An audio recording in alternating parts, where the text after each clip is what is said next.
Shalom and welcome to the second program in our new series, Jews in the Soviet Union, A Complex Narrative. My name is Medin Shachar, and I am an educator and a guide at the Ghetto Fighters House and will be your host for today's program. I want to welcome our global audience with a special welcome, as always, to the survivors and their families that are with us today. We want to thank everyone for their support and interest in our programs. The Ghetto Fighters House recently launched a new permanent exhibition, Among the Trees, the Holocaust in the Soviet Union, that commemorates the Jews of the former Soviet Union in the interwar years through their shared fate under the Nazi occupation and after the war. This series will explore these three periods and the experiences of Soviet Jewry. Today's program, the second program out of three, is called The Intersection of Heroism and Tragedy During the Holocaust in the Soviet Union, and will focus on the experiences of Jews in the Soviet Union territories during this historical period, one that was somehow hidden and over the past few decades has come to light. And this is the goal of our series. This program is in partnership with the Johannesburg Holocaust and Genocide Center, Classrooms Without Borders, the Rabin Chair Forum at George Washington University, the Together Plan, the Jewish Tapestry Project, and Yahad-In Unum. And now I would like to introduce our first speaker, Dr. Yaakov Falkov. Dr. Falkov is a Latvian-Israeli historian and former visiting scholar at Oxford University at the United States Holocaust Memorial Museum and the World Holocaust Remembrance Center and Archive at Yad Vashem. Dr. Falkov is the author of two books, Forest Spies, The Intelligence Activity of the Soviet Partisans 1941 to 1945 in Hebrew, that was released by Yad Vashem and the Hebrew University in 2017. I'm reading it now. And this book was awarded the Historical Society of Israel Prize for 2021. And the second book, Between Hitler and Churchill, Two Jewish Agents and the Attempt by the British Counterintelligence Service to Prevent a Secret Agreement Between the Polish Government in Exile and Nazi Germany, released by in Newton Academic Studies Press in 2025, hot off the press, also on my bookshelf. He is also co-author of the book Fighters Across Frontiers, Transnational Resistance in Europe, 1936 to 48, released by Manchester University Press in 2019, as well as numerous other publications in English, Hebrew, and Russian. Dr. Falkov teaches at Tel Aviv University and Reichman University in Israel. And I just want to add that Dr. Falkov also was the historical advisor for our exhibition Among the Trees. And for this, the Ghetto Fighters House is truly grateful. And we can see the positive reactions of our visitors who visit the exhibition as they try to understand this difficult and complex history. Dr. Falkov, the floor is yours. Okay, thank you very much, Medin, for this wonderful presentation. Thank you for having me today. And I will start immediately by sharing my presentation. In just a second. Yes, this one. Okay, so here we are. We are going to talk today about the Holocaust and the Soviet Union, and of course the Jewish bravery. And just to start, a few words about the German invasion of the Soviet Union in June 1941. So as you can see here, it was performed according to the so-called Ansatz Barbarossa, or the Barbarossa Plan, which included a simultaneous entrance of the Soviet territory by multiple German forces and other forces of other countries which collaborated with the Germans actually from the very beginning. And the front line was very wide, as you can see it, almost 2,000 kilometers, which is incredibly big. And one of the major invasions in the history of the humankind. And of course, it was, at least in the beginning, very successful. And the invading forces advanced very quickly towards the major cities. Minsk, the capital of Belarusia, was captured in a matter of less than a week. And then came also Riga and Tallinn and Kiev, of course, in a couple of months. And in the beginning of autumn 1941, the Germans, as you can see here, were already preparing to assault the Soviet capital, which is Moscow, actually. And the occupation of the Soviet territories by the Nazis lasted for more than 3 years, actually, until the late 1941. And in one place, one enclave on the Baltic shore, actually, they managed to survive, the Germans, to hold this territory until May 1945. So actually here they have, the Soviets, the Jews have a very long period of a very, very harsh, very brutal Nazi German occupation of their lands. And of course, as you can see here, just a few horrible pictures. The Holocaust lasted for all over this time, all over these years. And it started just in the very beginning of the Nazi invasion of the Soviet Union. And a few statistics. As you can see here, we are talking about more than 5 million people, 5 million Jews who lived in the Soviet territory before the invasion. This is about 3 million of the Jews from the so-called old Soviet territories before the start of the Second World War, before the annexation of the territories in the West, taken from Poland and the Baltic countries and also Romania. So more people, almost 2 million Jews came from these territories, lived in these actual territories, and almost about 500,000 who came from other countries, namely Poland, but also even from Austria after the Anschluss. So all in all, we are talking about more than 5 million Jews who lived in the territories entered, invaded by the Germans. And of this number, only about 1.5 million have been evacuated by the Soviets. The evacuation, given the very brutal character of the invasion, the evacuation proved very haphazard by the Soviets.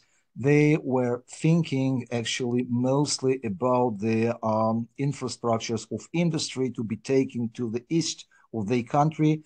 And many people, in general, the population wasn't so very wasn't evacuated in an organized manner.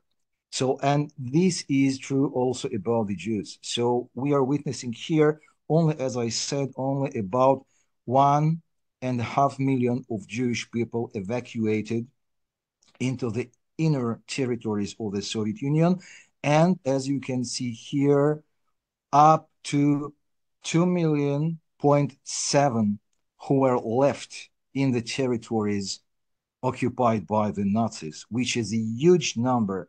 And of this number, actually, as you also can see here on this slide, only between 4 to 5% managed to survive, which is 100 up to 120,000 persons. But still, we are talking about a very, very low number of the survivors, up to only 5%. And we must add to this horrible number up to 2,000 Jews who were killed while fighting the Nazis within the ranks of the Red Army and also in the partisan units, which we will describe immediately. So all in all, after the end of the war, actually only 2.5, about 2.5 Jews managed to survive in the Soviet Union. We are talking about, as you can see here, about almost a half of the Holocaust victims who perished in the Soviet Union. This is the story of the Holocaust in the Soviet Union.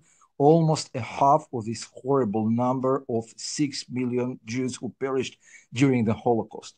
And we were talking about the statistics, and now a few words about the character of the extermination, which is very important. The extermination, as I already said, started from almost the very beginning, from the few days and weeks of the invasion.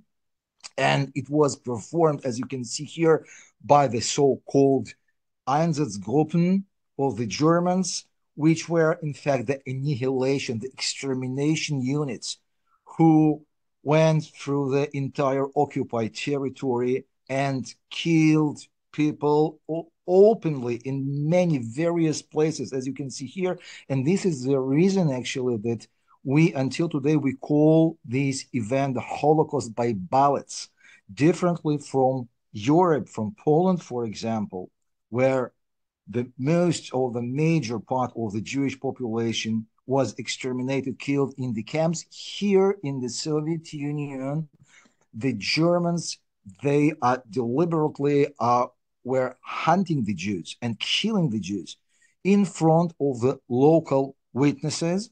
And also they were taking the locals, unfortunately, too many local collaborators to participate in these killings.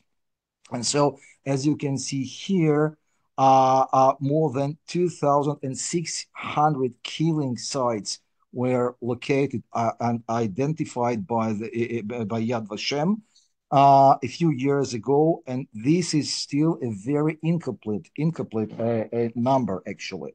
And most of the executions were done until the end of the first half year of the occupation, namely until the end of 1941. Most of the people, most of the Jews were already dead, unfortunately, and the rest were taken and hold within the ghettos and camps. And here, at least you can see the number, this horrible number, at least 1,000 ghettos, big and small, were scattered about the entire occupied territories. Most of these poor Jews will die in 1942 until 19th September, October 1943, when actually the big ghettos like the ghetto in Vilnius were liquidated by the Nazis in September 1943. But there were still Jews, as we saw already, there were Jews who managed to survive until quite late periods of the occupation. And these poor people were hunted by the Nazis and their collaborators until the very end of the occupation. We still have reports by the Germans themselves and by the Soviet intelligence, which is my topic of research.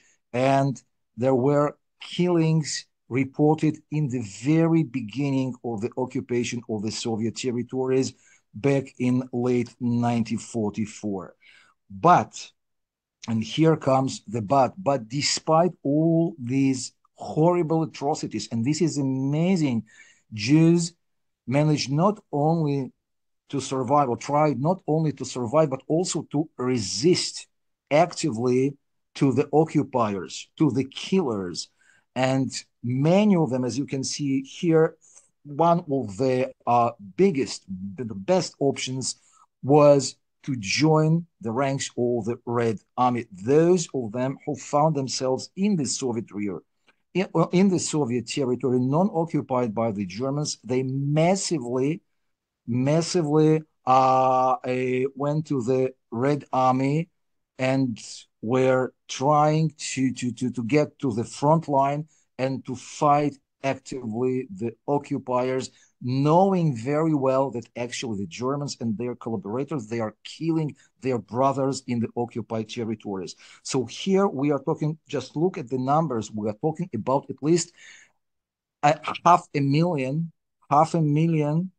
of Jewish people who fought in the ranks of the Red Army, which is a huge number, unbelievably big number. And of them, just look at this, more than 200 generals and admirals, much more than in the US and in the UK. And among them, as I said, many hundreds of thousands volunteered actually, and up to 30%, we're talking about one third of this very big number were the people who volunteered to the Red Army. And of them, put your attention to this horrible number, as I already said, about 200,000 people died in battle in various places, which again is a very big, very high number. Of them, many thousands, tens of thousands, were awarded by different medals, Soviet medals, for their bravery. Of them, about 200, 175 persons, as you can see here, were awarded by the Gold Star Medal of the Hero of the Soviet Union, which was the highest award of the Soviet Union. So the Jews were among the most brave fighters of the Soviet Union who fought against the Nazis on the Eastern Front. And just a small personal story here. I always tell about my own family. This is my grandfather, Alexander Gordon, who fought in besieged Leningrad. My aunt, as a small girl, died in Leningrad during the siege, and my family was actually entrapped in Leningrad. And he fought in the Red Army, and his two brothers didn't manage to survive the war. Both of them, both Nahum and also Michael, they actually were died in fights in the front near the city of Leningrad. But there were also many, many others. Unfortunately, our time is very, very short. But just to mention a few, as you can see here, the General of Tank Forces, Yaakov Kreiser, one of the most distinguished fighters and commanders of the Red Army, who fought, who actually one of those who stopped the Nazis near Moscow, who defended Moscow. And it was thanks to him that the units of General German Heinz Guderian were thwarted near Moscow for a couple of weeks. And after him, you can see here Lieutenant Colonel Paulina Gelman, who fought in a night bomber unit. It was a female unit, very, very famous in the Soviet Union and until today in Russia. So she was one of the bravest, one of the most, how to say, most actually one of the bravest fighters of this unit. And of course, he was also, all of them, by the way, all of them were awarded the Hero of the Soviet Union. And of course, the third, excuse me, person whom I actually decided to mention here is Major Cesar Kunikov, who commanded a unit of the naval infantry and died in battle in early 1943 during a landing operation on the Black Sea near the city of Novorossiysk. Uh, while talking about the Jews in the Red Army, we cannot omit the tragedy of the prisoners of war, the Soviet prisoners of war who fell into the German hands from the very beginning of the invasion. And the numbers were just huge. Until the end of 1941, more than 3 million of Soviet soldiers were captured by the Germans, incredibly high number. And all in all, until the end of the war, as you can see here, almost 6 million Soviet prisoners of war actually fell into the German hands. And as you can see here, not all of them managed to survive. Many did not. And actually, as you can see here, almost half of this number died in the German captivity. Of them, as you can see here, about 80,000 Jews, officers, and soldiers of the Red Army fell into Nazi captivity. And of this number, just look at the statistics, only 5,000, and I'm stressing this, only 5,000 managed to survive the war and the captivity. Many of them were trying to revolt. As, for example, just to give one example, in the camp of Sobibor in eastern Poland in October 1943, the very probably the most well-known revolt by the prisoners of war, most of them, all of them were Jews, and they were led by the Soviet officer of Jewish origin, Alexander Pechorsky, and they managed to escape from the camp. Some of them managed to escape of the camp, including Pichorsky himself, and they joined the partisan units, and then later the Red Army. But again, just put your attention to these horrible statistics. Only 5,000 Jewish prisoners of war of 80,000 managed to survive the war. And we will go next to the Jewish partisans, since we are not talking only about the fighting in the ranks of the Red Army, but also Jews were trying to escape the ghettos. They were trying to escape the killing sites, and the only opportunity to survive actually was to join the Soviet partisans.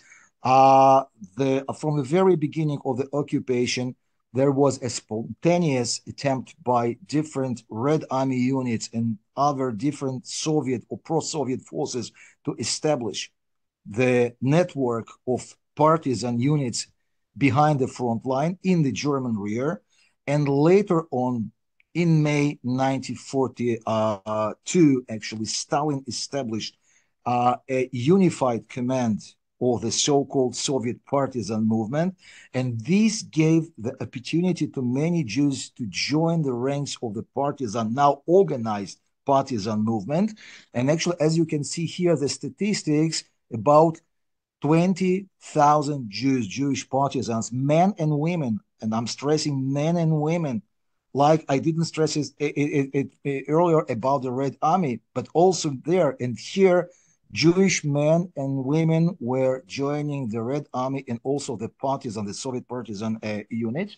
So here we are talking about at least 20,000 partisans who fought in the forests in the German occupied territories, and of them, the majority, about 15,000, probably in Belarus, since there were and still are big forested massives in Belarus until today, and this was the best territory to hide in and to organize themselves and to fight the Germans. So some of them, not all of them, came from the ghettos and the killing sites. Some of them actually volunteered to the partisans in the Soviet territory, were prepared as intelligence and sabotage operators and paratroopers, and dropped into the German territory, into the Soviet German occupied territories. As you can see here also, the death toll among them was immense, and up to 7,000 of them, of 20,000 actually, fell in battles. Again, just to mention a few, since they were so many and they were just so brave and great persons. But of course, all of us, we remember Abba Kovner, among the underground leaders of the Vilnius ghetto and commander of about even more than 700 Jewish partisans in eastern Lithuania. As I already mentioned, the Vilnius ghetto was liquidated, exterminated by the Germans in September 1943. And actually, the Jews of the fighters of Abba Kovner, they took themselves, rescued themselves, went to the forests of eastern Lithuania, joined the Soviet partisans, and fought bravely against the Germans until the liberation of Lithuania from the presence of the Germans in the summer, autumn 1944. The second person that I choose to mention here is Colonel Maria Fotos, a very famous person in the Soviet Union and until today in Russia. She was a Jewish girl who fought earlier in Spain against the fascist forces of Franco and Mussolini and the Germans. And when, after coming back and after the invasion of the Soviet Union by the Nazis, she joined the Soviet partisans and acted in the forests as an intelligence officer. She was wounded and evacuated to the Soviet rear. And later on, after the war, she became a very famous scientist in the Soviet Union. And of course, the third, the last but not least, as you say in English, the Lieutenant Leonid Bernstein, whom I had a pleasure to meet in person about more than 10 years ago I interviewed him for my book, for my first research about the Soviet partisans. He was captured by the Germans. He escaped the captivity and joined the partisans, the Soviet partisans in Ukraine, very quickly became an intelligence officer of the Soviet partisans, fought in Ukraine, and then joined the special forces of the Red Army and was dropped with his comrades in Poland, fought as a partisan and intelligence officer, a commander of intelligence and sabotage unit in Poland, and when they then they proceeded to Slovakia and joined the Slovakian uprising against the Germans. He was a really incredible person, a very interesting man, and very well experienced, and talked a lot and lectured a lot. I know also in the ghetto fighter's house. He actually, yeah, he was a visitor and a lecturer, a very incredible person. So just to proceed, of course, we all of us we know the story of the Jewish family camps, and of course the Bielski brothers in the Naliboki forest. But there were much more than just this one very famous camp. Actually, as you can see here, in this place, the former Eastern Poland and Western Belarus today, in the forested massives, there were up to 60 family camps. Many of them, unfortunately, didn't manage to survive the war, the occupation, but some of them did survive. And as we know, just in two camps of Bielski and Shalom, his name was just as, okay, never mind. In two camps of Bielski brothers, more than in their camp, more than 1,300 people survived. And Shalom Zorin, actually, the second, yeah, Zorin, of course, the second camp, actually up to 700 persons managed to survive, which gives us together up to 2,000 Jewish survivors who actually managed to survive the Nazi occupation in the Soviet Union. Just to provide you with a few pictures, of life, of the partisan life in the Nazi-occupied territories. You can see here a kind of earth house in the forest called in Russian Zemlyanka. You can see here the flags and also the military ammunition, and of course the picture of Comrade Stalin, the leader himself.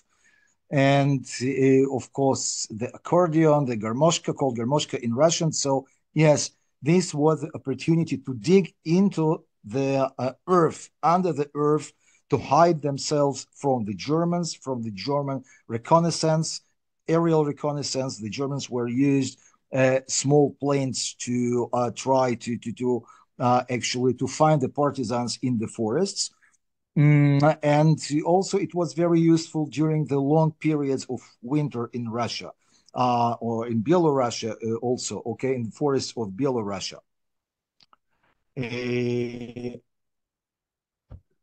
and okay, I missed, yes, this slide also, which is very important. So we were talking about the participation of Jews as fighters in the Red Army. We've mentioned their bravery in fighting with the Soviet partisans, but also we have to recall, to stress, to mention the very fact that many of Jews, again, men and women, joined also the underground, different infrastructures of the Soviet communist underground spread across the occupied territories. Just to mention one very important place and very important event. We are talking about the capital of Belarus, Minsk, which was, as I already said, captured, occupied by the Germans in a matter of less than 1 week. and it was immediately abandoned by the communist leadership who fled to Moscow. And actually, the first persons to establish the underground in the city were these Jewish guys. First of all, of course, we have to mention Isai Kazanets, who was the Soviet engineer and is, of course, a Jew, as I said. And he initiated the establishment of the first infrastructure, underground infrastructure in the city. Immediately after the Germans came into the city, they established the ghetto in Minsk and actually brought the local Jews from the cities and from the vicinity of the city. The Jews were brought and placed into the ghetto, and almost immediately from the first weeks of the occupation, actually the initial underground infrastructure came into being into the ghetto, and they managed to communicate with the guys of the people of Isai Kazinets, and they gathered information about the intentions of the Germans vis-a-vis the Jewish population, and they also were gathering information, intelligent information about the locations of the Germans in the city, about the actions and plans of the Germans, and this information was communicated to Moscow, and this initial underground proved very successful and managed to survive until the spring of 1942, when unfortunately they were discovered by the Germans, and almost all of them were caught. Isai Kazanets was caught, arrested, tortured, and hanged by the Germans. And also Mikhail Gebelev fell in a fight with the Germans. And only one person mentioned here, Smoller, managed to escape to the forests and fought throughout the war. And later on, he came back to his native Poland and went later actually to Israel, where he died in the 70s. So I will mention this again. Many of the Jews joined the undergrounds across the occupied territories and actually were the first to fight and to resist the Nazis when, in many places, the local communist authorities fled to Moscow and didn't stay in the cities, which is a very important fact. And of course, one of the most well-known and important persons we know here today is Masha Bruskina, a Jewish Soviet partisan who participated in this activity in Minsk, which I described right now. And unfortunately, much earlier, when the general annihilation of this initial infrastructure, underground infrastructure, much earlier, already in late October 1941, she was caught with these two, her partners, her comrades, and executed in the city center by the Germans. But thanks to this and another one photos, actually, we know about her fate today until this very day. So this is the last slide, and of course we were talking about a huge tragedy. As we said from the very beginning, the Holocaust started from the very, very, very initial stage of the Nazi occupation of the Soviet Union. And its numbers, its extension was huge, and the features were horrible, and millions of innocent people were killed uh, openly in many places in front of the local population, and not only by the Germans but also by the local collaborators, unfortunately. And but despite all these unprecedented tragedy in the history of the humankind, and also of course in the history of the Jewish people, despite all this, the Jews were able to organize themselves, to join massively the ranks of the Red Army, and many of them fell in battle. And also they joined, as we saw, the ranks of the partisan movement, and also multiple communist undergrounds across the occupied territories. So we are talking not only about the story of this huge tragedy, but also about the story of unprecedented bravery and fighting and courage against the Germans in this unprecedented situation. And as I always say, actually, the Jews were one of the most brave and fighting peoples in the entire European continent during the period of the Nazi occupation. So thank you very much for being here with us today, and that's it. First of all, thank you very much, Yaakov. You can check the chat now, and people have been writing about how fascinating the presentation was.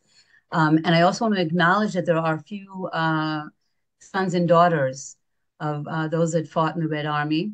So you can also see that as well in the chat. And of course, the people that wrote that their parents or their fathers were in the Red Army or they fought here or there, please put in their name so we can acknowledge them as well. Okay. So we know their name. And again, excuse me for forgetting the Shalom Zorin. This was just That's a okay. blackout, during the lecture. But of course, Shalom Zorin. We knew the name. We knew the name. Yeah, of course. Someone put the name in for us. He was, of course. He was just an incredible person, who managed to survive the war, of course, and saved many, many, many people. Yeah. So thank you very much again. Well, you did the unbelievable, and thank you again for your presentation. And again, also adding the personal story, which I think always adds another very important dimension. And we're going to move on to our second presenter.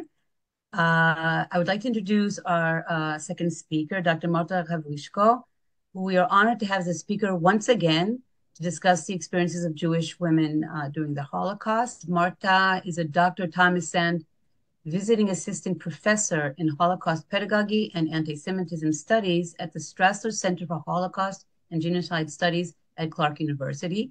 She holds a PhD in history from the Ivan Franko National University of Lviv. She is also a researcher at Babin Yar Holocaust Memorial Center. Havryshko is a member of the editorial board of the academic journal Eastern Europe Holocaust Studies, and currently she is developing a book on sexual violence during the Holocaust in Ukraine. And we are honored to have you here with us again. Marta, the floor is yours. Thank you so much, Medine, for this kind introduction. Shalom, everyone. I'm very pleased to be here with you today. And today I plan to talk about survival strategies of Jewish women during the Holocaust in Ukraine. So basically, I will focus on the territory of Ukraine during the Second World War. As many of you know, Ukraine, maybe you know, Ukraine is my home country, and a focus of my research, as Medine recently said, so I'm developing a book project about the sexual violence during the Holocaust in Ukraine, and I will cover all territories that were occupied by Nazi Germany and by its allies, meaning Romania and Hungary. Today, I will use first-hand accounts of Holocaust survivors, first of all, to build my story about women's survival strategies during the Holocaust.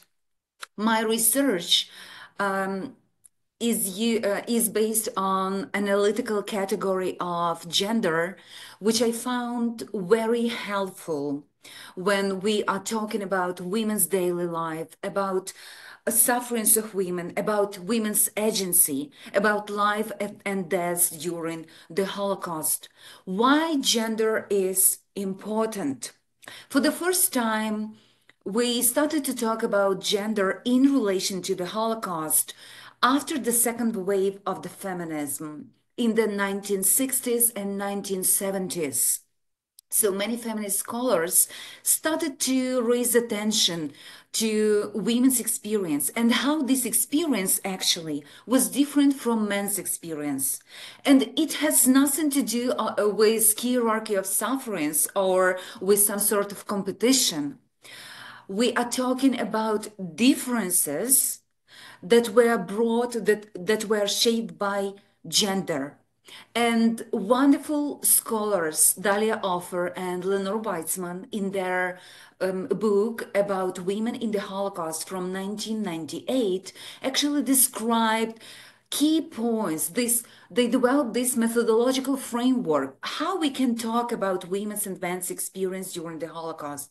And they talked about four main points. Why this experience was different, why the representation of this experience is still different, because women and men occupied different gender roles in pre-war time. We know this, that many women were housewives.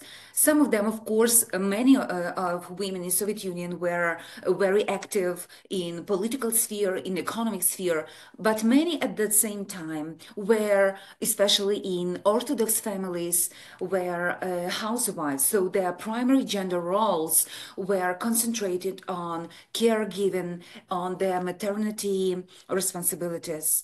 Also, different responses to German politics was based on different on anticipatory reactions based on the World War I experience in Ukraine. And we remember that during the First World War, Germans were in Ukraine. They helped Skoropadsky to keep power in Ukraine, for example.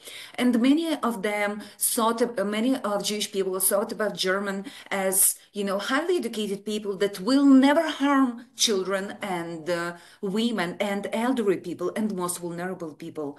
So the limited access to the information actually, and these gendered expectations frame the experience, especially in the first days of German occupation. Then we know the German policy and treatment of men and women was very different. We know that in many camps, women and men were separated, especially in the forced camps. We know that gender division of labor was very explicit. Women were often engaged in domestic duties. For example, they were maids in the homes of SS officers and members of local police, auxiliary police, Ukraine auxiliary police, for example. Men were often engaged in very heavy physical work. Yes, so they were engaged in different types of work often, and they had different access to different resources and different social networks. And also we know that women, especially pregnant women, women with minor children, were very vulnerable and subjected to lethal violence because they were deemed by Germans as unproductive and as a burden. So responses of Jewish men and women to Nazi persecution in many ways was very different. And from the very beginning of the German attack on the Soviet Union, and here you see the celebratory photo in my native city of Lviv, Lemberg. Back then it was, Lvov. Yes, it was already Soviet city, but you see this, cheering crowd of Ukrainians who celebrate, upcoming German troops. Among them, we remember Roman Shukhevich and Nachtigal group. It was the first German unit, basically, who entered Lviv. And many people were so happy to see all those, German occupiers because they wanted to get rid of Soviet people. But Jews were so afraid, they preferred not to leave their homes, and they anticipated the worst. But many of those anticipations were built on the assumption that mostly Jewish men will be targeted, especially members of intelligentsia, highly educated persons who were perceived as, leaders of Jewish community and perceived as potential freedom fighters and as potential rebellions. That's why women, Jewish women, in the first days of German occupation of Western Ukraine, they became the main protectors of their men. They were hiding them. They put on them, women's clothes in order to disguise them as women and walk them safely to some hiding places.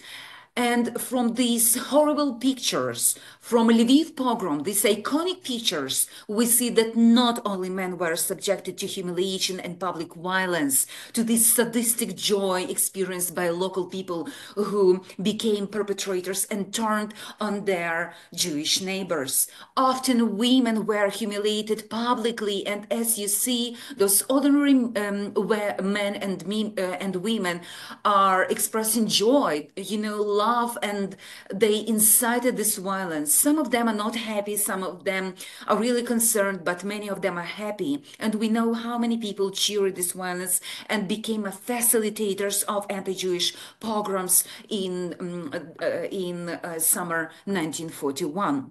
When we observe these pictures of sufferings of men and women at the hands of local people and German occupiers, we see that many of them were subjected to the same forms of violence. In this picture, for example, we are talking about public humiliation. Yes, but women experience very specific violence, and I mean gender-based violence, sexualized violence.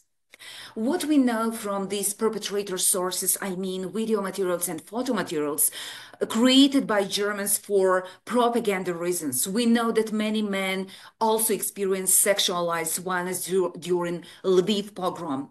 But the main targets of sexualized violence were Jewish women and girls of different ages, including teenage girls.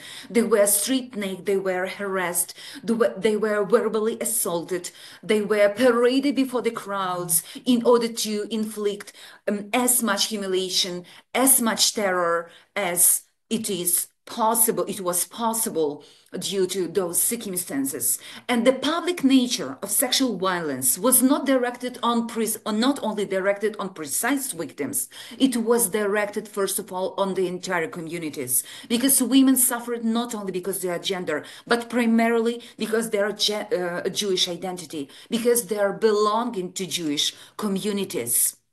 And we know that many of those women, after experiencing this public sexual violence, committed suicide or experienced suicidal thoughts. For example, Rose Moskowitz remembered her friend who was very beautiful according to her, and she was caught by this crowd of perpetrators in the streets of Lviv.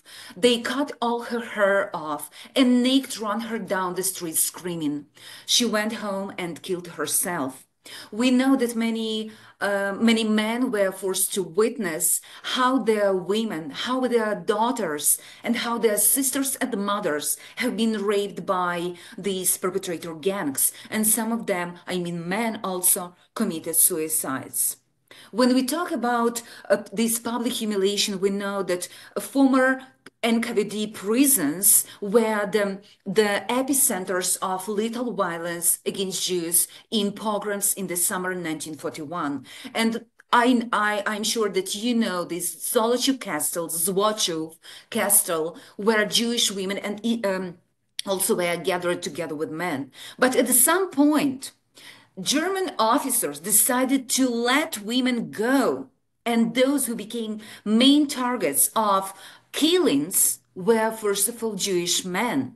So knowing this, that men will be executed, some women were trying to disguise their men, first of all their children, their boys, as women. And for example, Fela, she survived this Zwochów pogrom, and she remembered how her mother took off her dress and dressed her brother Yuzo in order to rescue him. Yes, but it was noticed by assessment, and he was killed right in front of their eyes. This cross-dressing was very gender-specific survival strategy. Even later, when women and men were assigned different jobs. For example, Manya testified that during one of the action in Pidhaisi, where ghetto was liquidated, it's Ternopil Oblast, Jewish men from the ghetto were taken to cover the graves to deal with this, to cover up those, crimes of Nazis, these masculines.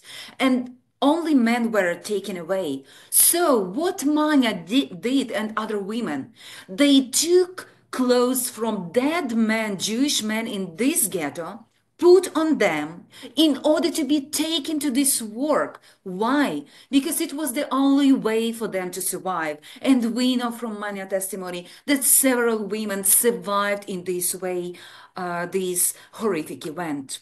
Traditional femininity played a huge role in women's survival strategy during the Holocaust.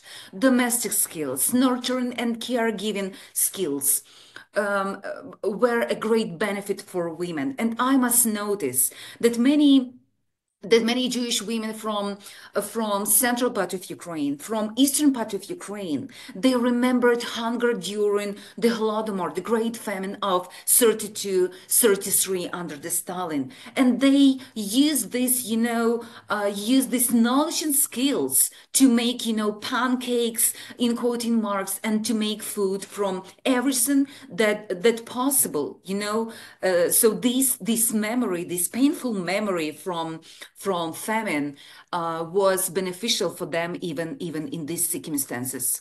The most tragic and most gendered survival strategy was connected to motherhood, this tragic Jewish motherhood during the Holocaust. Those iconic pictures from Ukraine, from Lubny, Poltava Oblast, and from Ivangorod in Zaporizhia Oblast show last minutes of lives of Jewish women and their children.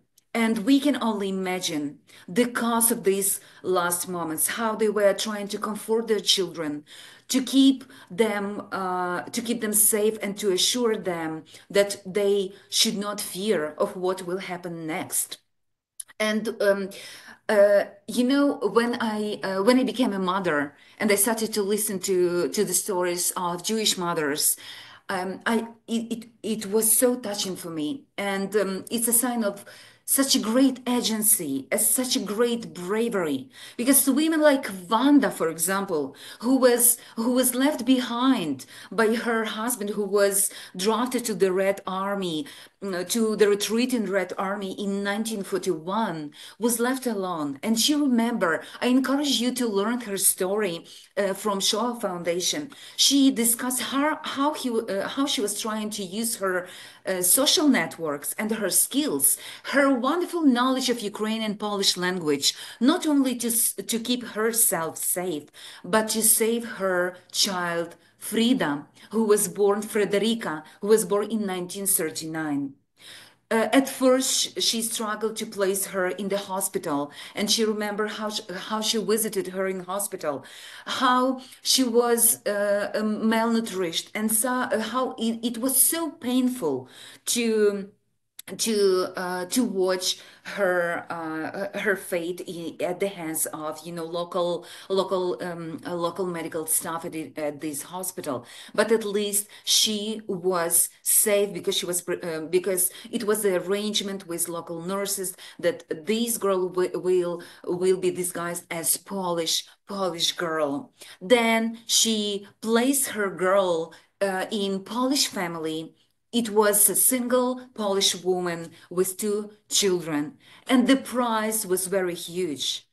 Ida was from Zionist family and from religious family, but she was ready to give a permission to this Polish woman to convert her baby just to give her a chance to survive.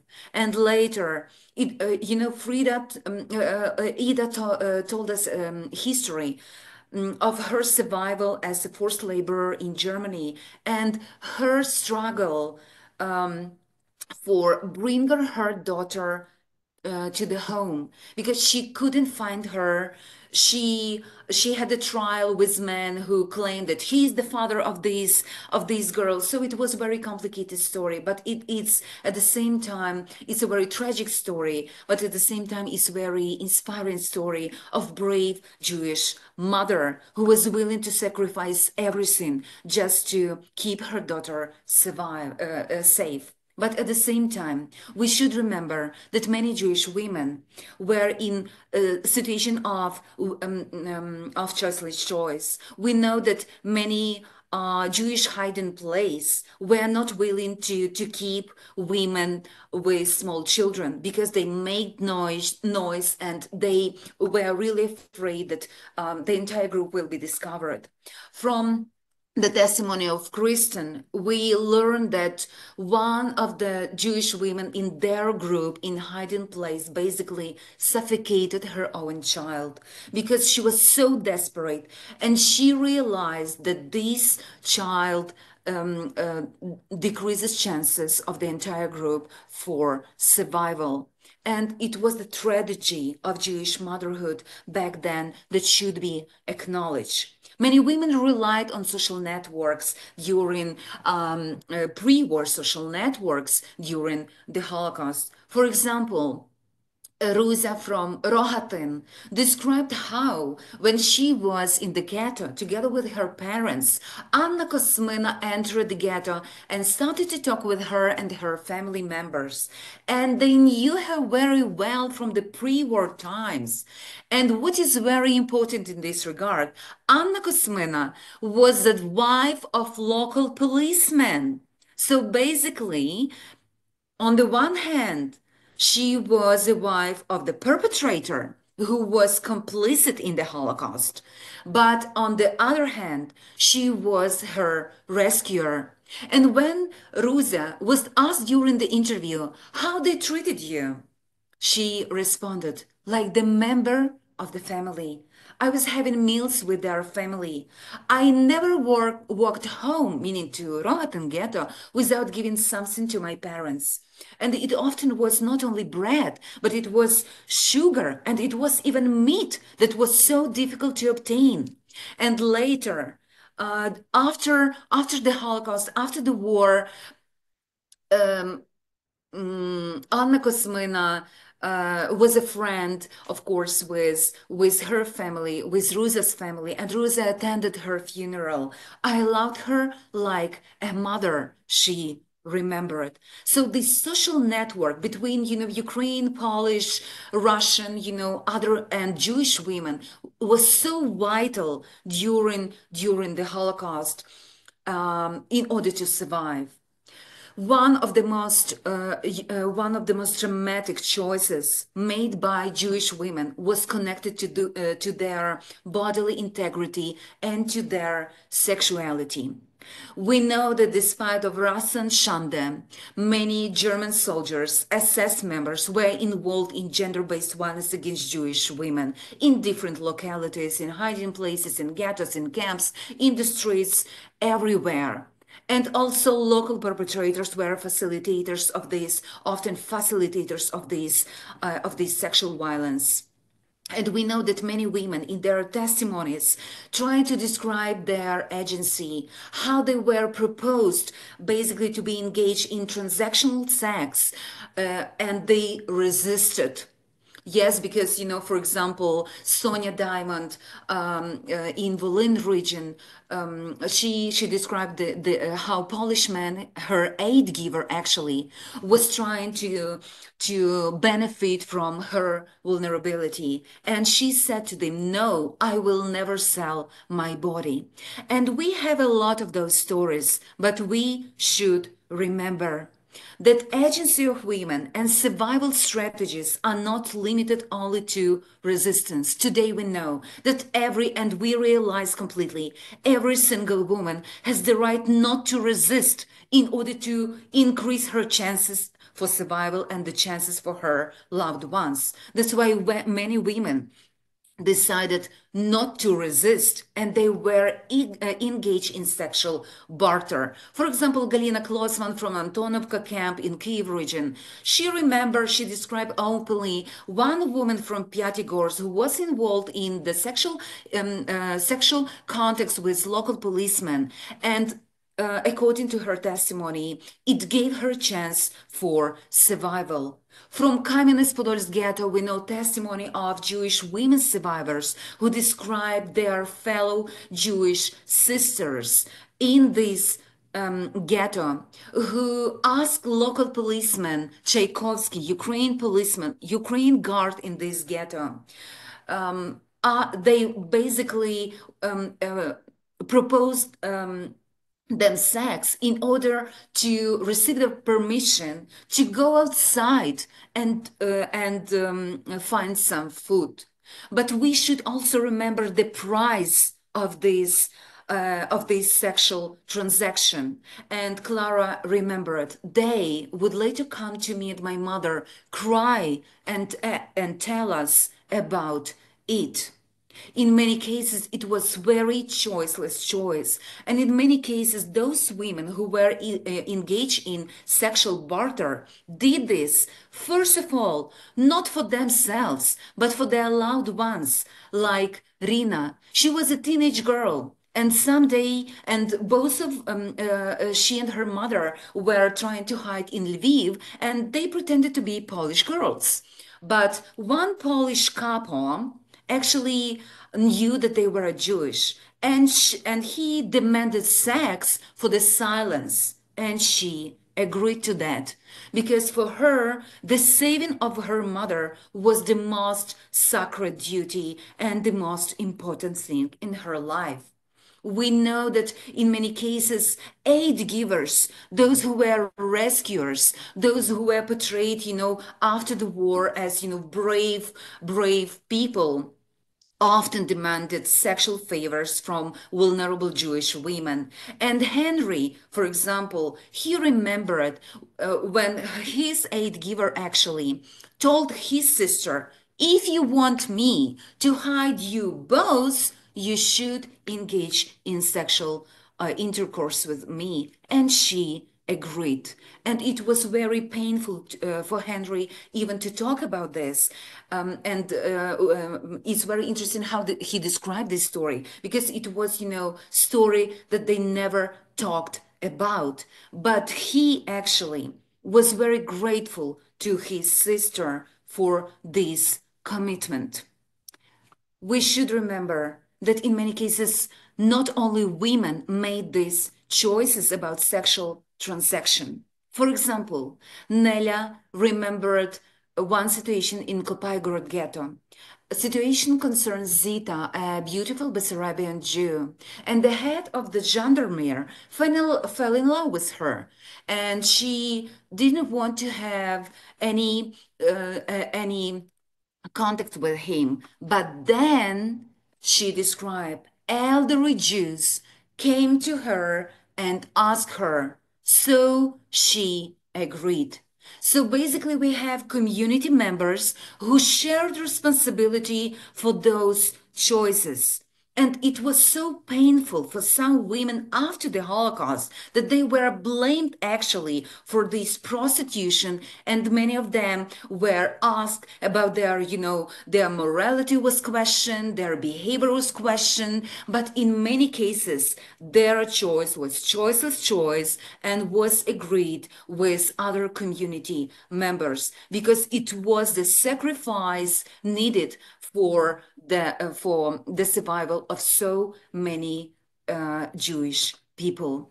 That's why I believe that even if we discuss very painful situation, very traumatic experience, we still can find this light in the darkness. And even in this, desperate situation, we can find the place for agency in the war, and those stories must inspire us and inspire all the people who suffer in today's conflicts and in today's wars.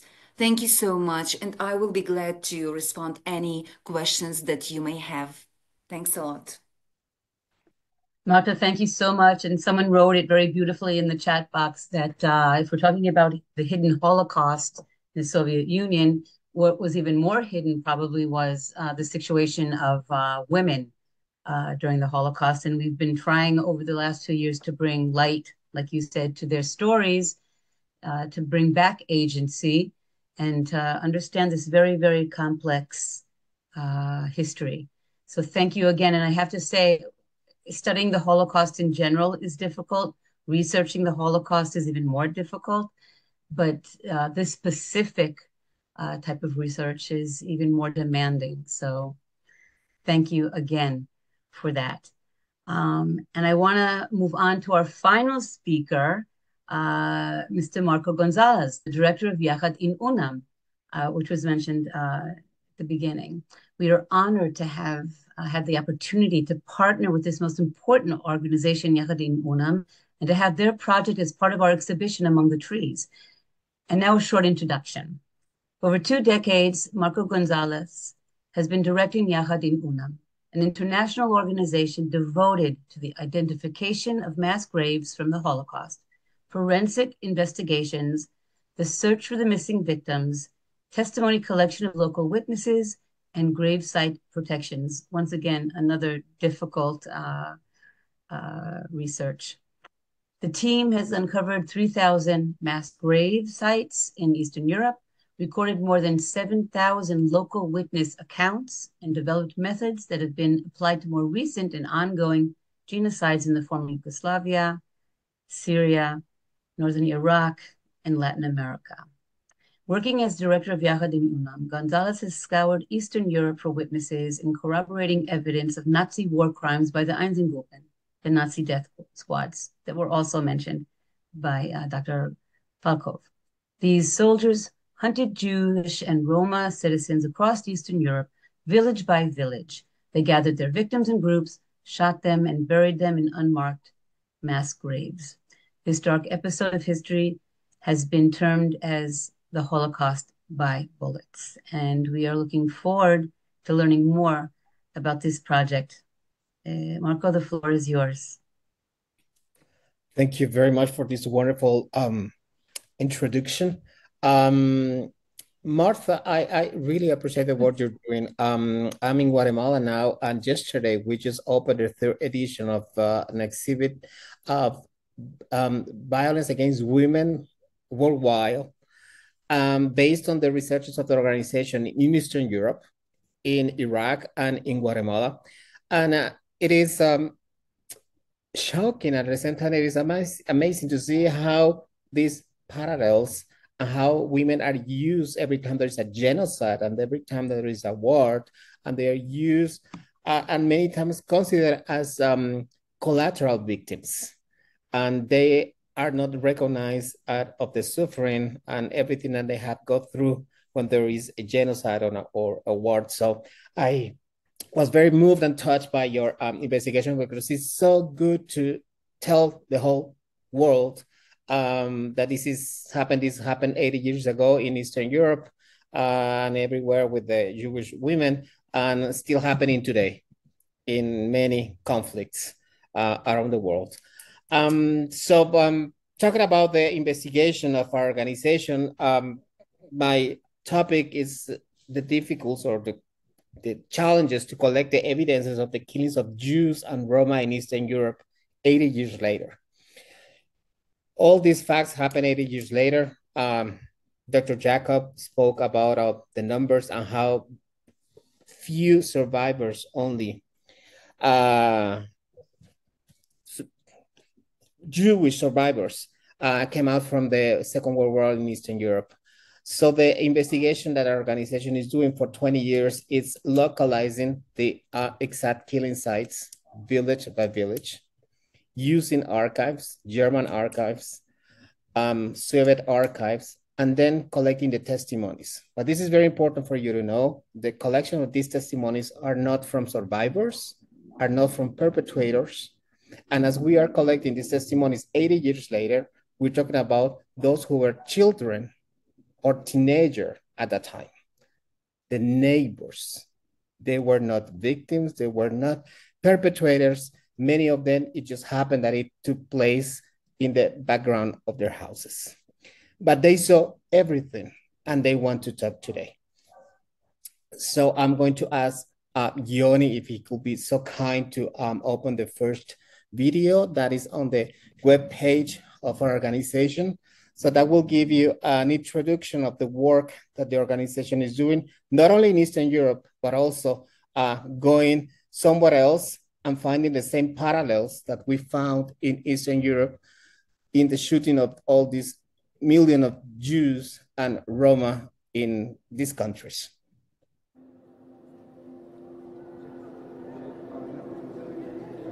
Tout a commencé dans un petit village en Ukraine, Havryshko. Vous savez qu'il y avait beaucoup de Juifs avant la Deuxième Guerre mondiale et on se demandait qu'est-ce qui s'est passé avec les Juifs puisqu'aujourd'hui il n'y a personne. En fait, ils ont été amenés au milieu de la forêt et ils ont été assassinés, fusillés.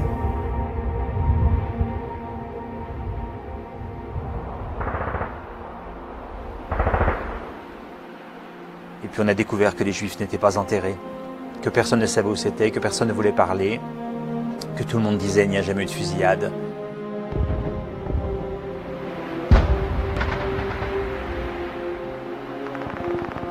Et c'est comme ça que nous avons commencé à enquêter pour trouver les preuves de ces assassinats des Juifs et des Tziganes. Et depuis 16 ans, eh bien, on frappe à la porte et on demande est-ce que vous étiez là, madame? Et est-ce que vous étiez là, monsieur? Et si la personne répond oui, eh bien, on essaie de sauver la mémoire de l'Europe. Nous avons collecté plus de 7000 témoignages.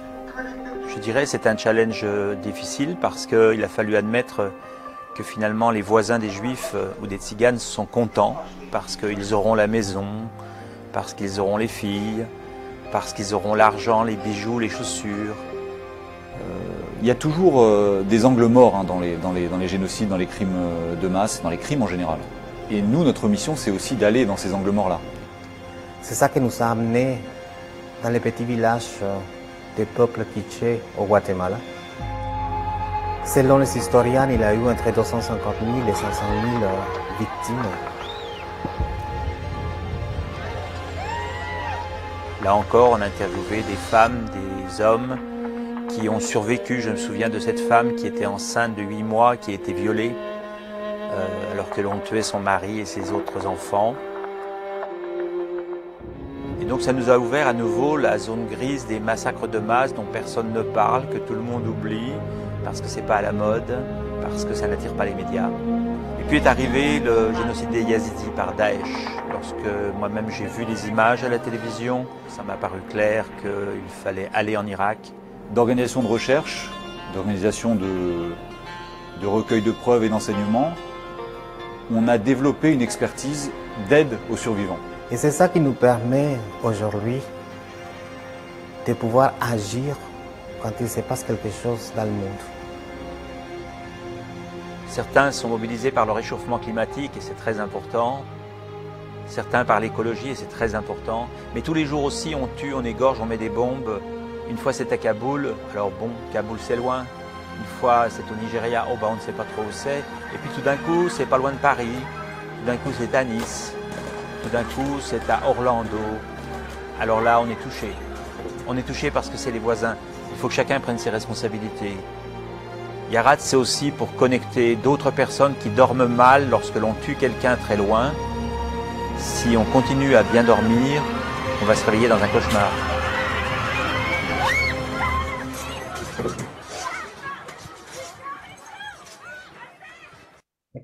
Yoni, would you mind leaving the main page of the website when there is this short movie, please? Yeah. Thank you very much. Most of the time, when we think of the Holocaust and we close our eyes, we think of the camps. We think of the mass the deportation. We think of the gas chambers. And this is the idea that we had about the Holocaust. And more, I'm happy to see that we investigate and we are interested in what happened in Eastern Europe, because it was not at all what we studied for so many years. When you ask to German or a Polish or a French, what's the Holocaust, they always think of the deportation and they think of the concentration camps and all this way to systematically killing the Jews from these countries. But when you ask to the local people in Eastern Europe, what is the Holocaust? For them is the shootings in the village by village. There was no deportation, there was no camp, and this is what happened in Eastern Europe. But also we realize that what happened in Eastern Europe, this way of killing a man killing another man by bullets, is what is happening until today. Nobody made another Auschwitz, as Father Lebois used to say in many presentations. But the way to kill people and bury them into mass graves, that is what we see on TV until today. They was said that the organization has recorded more than 7,000 witnesses. Non-Jews, as always say, they all are video recorded. And they give us another perspective of what was this genocide. We had a few testimonies of survivors because, as we understood, and Dr. Yaakov said, not many Jews survived in Eastern Europe. So we have a few testimonies of those who succeeded to survive in Eastern Europe after the Second World War. We have also testimonies of the perpetrators. So combining all this information, then a team goes village by village, following the Einsatzgruppen, following the same roads that the Einsatzgruppen did 80 years ago. The only mission for these groups were to kill the Jews village by village. So we're going to these villages also to collect the information of what happened. I want to be clear that this is not a work only of memory, but I will say that it's a work to establish the facts, village by village, of what happened there. And after all these almost 3,000, more than 3,000 killing sites that we have recorded and we have found in Eastern Europe, we have divided, I will say, the steps of the killings. How in the morning there were Jews in the village, and at the end of the day, there were no other Jew left, and everybody was killed and buried on a mass grave. And we decided to step up 5 steps that we found in most of every village where we have investigated. And the first one is the gathering. They always gather the Jews. The Germans use the local authorities to gathering the Jews, sometimes the day before, and sometimes in the day when the killings were taking place. All these Jews, once they were gathered or they were put in a ghetto, they were made them walk through the village, what we call the road. And all these witnesses, they saw the Jews. So the testimonies that we are collecting is not only what is written in the archives, but also there are witnesses who saw the gathering of the Jews, witnesses who saw the road, witnesses who saw the column of Jews going in front of their houses to the killing site. Then they arrived to the place where they will be killed, and they asked them to undress before to be killed. Many of the Jews, they tried to hide their jewels. Many of them, they buried the jewels, and sometimes we find them when we do some of the forensic work in the ground. So they are totally naked, and then bring them most of the time. It's only, I would say it's 100% that happened every time. So, but in many cases, the Jews were undressed and they were brought to the place, and then they took the place the shooting. Everything was prepared, so the Germans, they only had to be ready to shoot and to kill the Jews, to bury them in the mass graves, and then taking the belongings of the Jews. Sometimes the local population took the belongings of the Jews. Sometimes the Germans themselves, they took the belongings of the Jews to bring them to Germany, depending what the value of these belongings was at the time. And this is the way that we teach today the facts also to the new generations of how this took place. And we found many of these parallels that we identified in Eastern Europe during the killing of Jews, and we find them today in more recent genocides and killing sites. So everything that you see is online. We're still working on putting the information on every one of these places. And Yoni, I will ask you if you could open, please, the other window with the second video. I just want to show how it works. Thank you very much. So here we have one of these places that is online when we look into the map, and I just want to read some historical facts. So this is village by village. So it is important to understand that all the information that we found and the work that we've done in the archives is online, available, accessible to be used, and also to understand what we call the Holocaust by violence in Eastern Europe, how the Jews were exterminated in Eastern Europe. So let me read you some of the historical figures about this place. So Borivka was first occupied by Romanian forces and then by the Germans in mid-July 1941. Only a few Jews of high status managed to evacuate before the occupation. On September 1st, the village was taken over the Romanians and became part of the Transnistria. By the time, the remaining Jews in Borivka were murdered in several actions. The majority of Jews were murdered during the first action conducted on August 10, 1941, by the member of Einsatzkommando 12 of Einsatzgruppen D. On this day, about 250 Jews were gathered at the local club, the Cultural House. They were taken to the area near to the Orthodox cemetery and a hospital which was on the outskirts of the village. Before the execution, 4 Jews were selected and taken to a deep pit. According to an eyewitness who watched the execution from about 150 meters away, the pit was 30 to 40 meters long and 2 meters deep. The Jews were shot in groups of 10 by the 2 Germans who sat at the table. The Jews who managed to hide but were found afterwards were killed during August 1941. So we are going to listen to the witness. So this is the information that we have collected in the archives.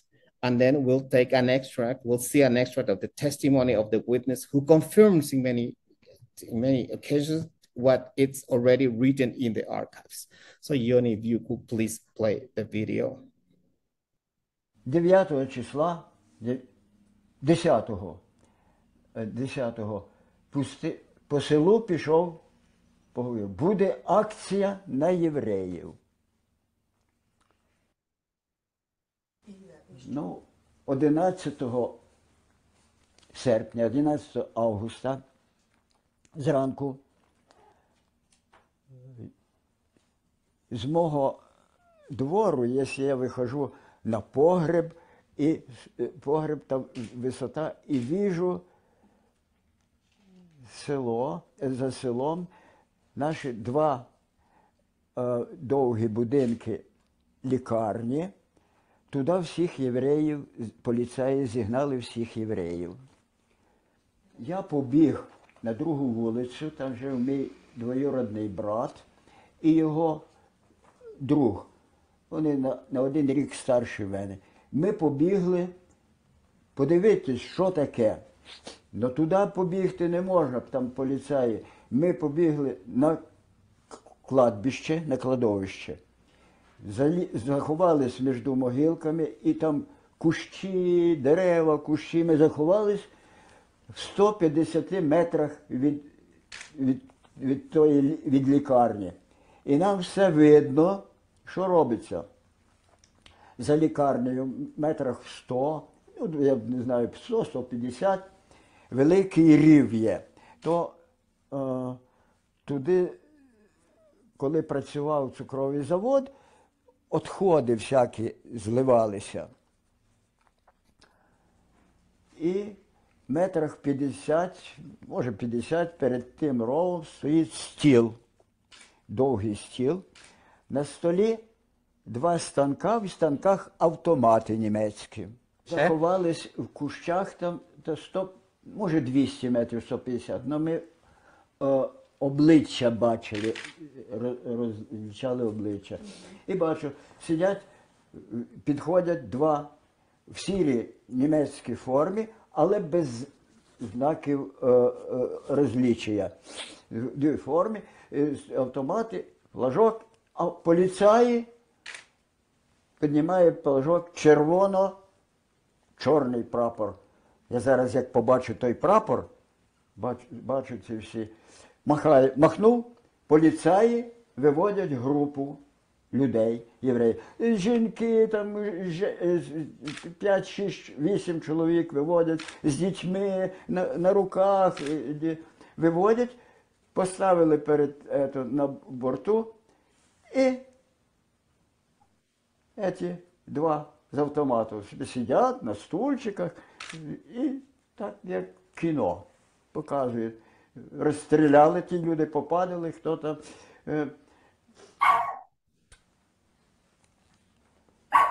Значить, знову прапорцем, червоно-чорним прапорцем, махнув.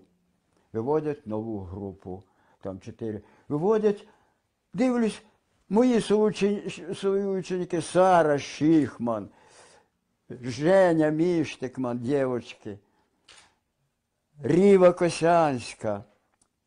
Всі ми бачимо своїх, і що ми можемо зробити? Нам по 15 років. Що ми там можемо проти поліцаїв з оружієм, ті все. Ви прізвище записуєте?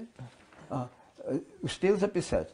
Сара Шихман, Женя Міштикман, Ріва Косянська. Donc, à 50 mètres de cette fosse. Розстріляли, все, попадали. Все. Эти друг на друга посмотрели, эти, що сидять за столом, посмотрели, улыбнулись так ехидно. Коньяк відкривають, чарочку одному, другому цокнулись, випили, то, так, сели, підняв флажок, видиш, во, трагедія. Це все я бачив в такому віці, який психологічний, травма яка психологічна.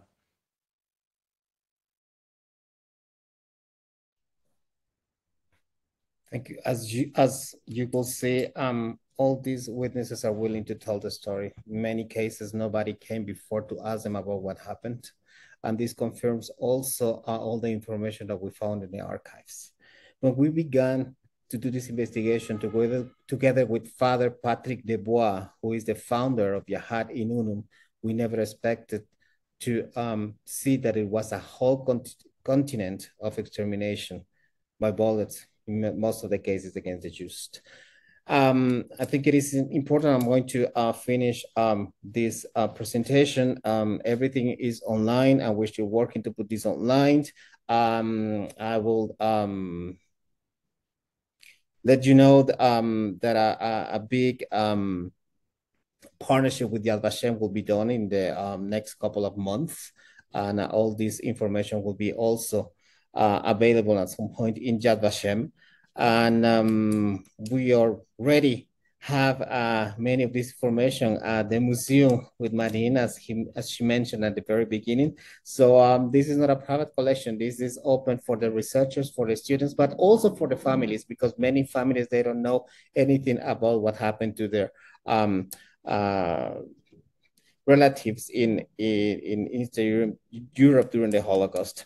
As you can see also, the witness, he gave names of the Jews neighbors. So this is only the beginning, I believe, of a whole work that needs to be done by the historians and researchers after that, because there are names, there are a lot of historical facts that we have collected during these 20 years of investigation. And it is important that in order to continue teaching about the Holocaust, 80 years passed already, the new generations, they want to be sure that this is not a very far story from, not even from the grandparents, but it's important that this work of research could be transmitted in a good way from generation to generation, not as part of the story only, not as part of the history. It is important, the dates, and it's important, many of the historical facts, but I think that new generation, they need to understand that this is what happened. This is how millions of Jews were exterminated in Eastern Europe, and that this could be, again, some possible ways to kill another one on another genocide, on another mass crime, but also the increasing of the anti-Semitism all over the world. It is important that we show the facts of what happened, not only from books and not only from archives, but also from the memory of these who saw and witnessed the crimes village by village. So thank you very much for this opportunity to talk about the researchers of the organization Yahad-In Unum. And Marco, I want to thank you. I think many of us here in the audience have heard of the project and have heard of Dr. Dubois,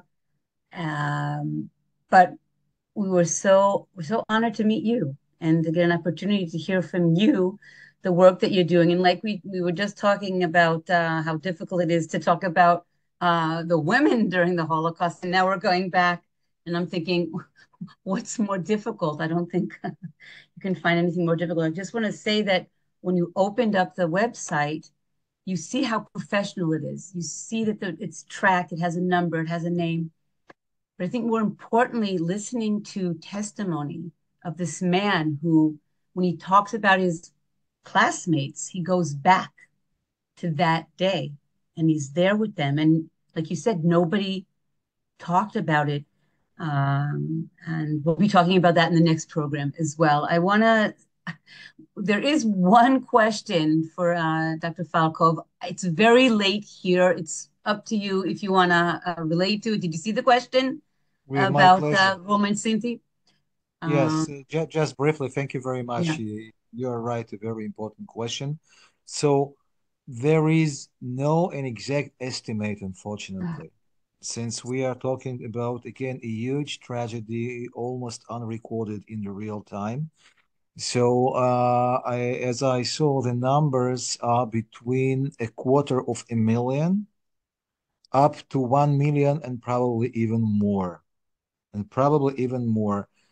Most of the people, of Romani people who lived in the occupied European territory were sent to the Auschwitz-Birkenau camp to be killed there.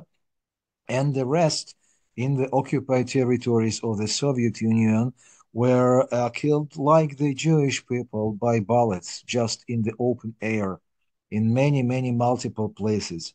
And as far as I can understand, many of these places, and probably even most of these places, are still unrevealed and unrecorded. Many of them are, but much more, I think, are not until today, unfortunately. And we should remember this another tragedy, a big tragedy of the Romanian people.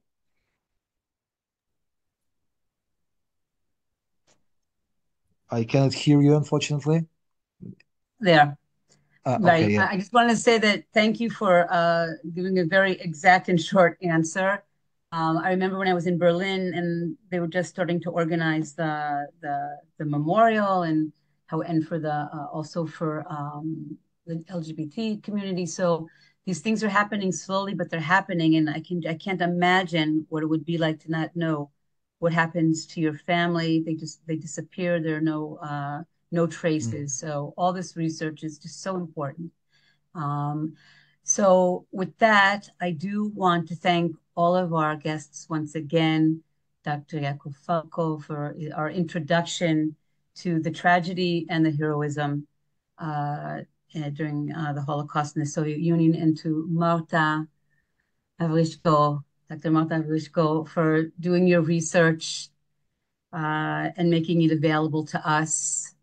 It really is, it's heartbreaking, but you're giving these women a voice. So thank you for that. And Marco Gonzalez, thank you so much for the work that you're doing. I know I said it before and I'll say it again.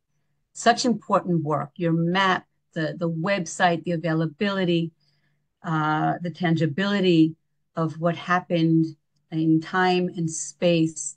There is nothing more important than that. So thank you all again for making this program unforgettable, at least for me. And again, thank you for for families, second generations, the sons and daughters that shared with us their families' experience and the names, so we can remember them as well. And to all of our audience, we'll see you in 2 weeks on March 23rd. And with that, I want to say shalom.